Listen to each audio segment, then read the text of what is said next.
भोजपुरी की नई जानकारी के लिए हमारे साथ जुड़े। ये लाल रंग का सब्सक्राइब बटन क्लिक करें और बेल आइकन को दबाएं, जिससे नई वीडियो की जानकारी आप तक पहुंच जाए। जान लीजिए, सब्सक्राइब करना बिल्कुल फ्री है।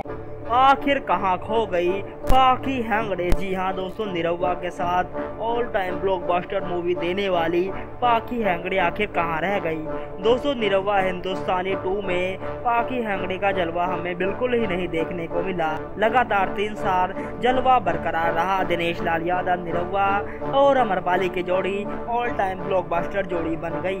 दोस्तों, कोई भी निर्माता, कोई भी प्रोड्यूसर चाहता है कि मैं निरहुआ अमरपाली को लेकर फिल्म बनाऊं। दोस्तों, इनकी फिल्म के नाम से ही फिल्म सुपर डुपर हिट हो जाती है। दोस्तों, हम आपको बता देना चाहते हैं, फिल्म निरहुआ हिंदुस्तानी 2 इस समय बम्पर ओपनिंग कर चुकी है और दोस्तों 5 दिन में बहुत अच्छा बॉक्स ऑफिस कलेक्शन कर चुकी है।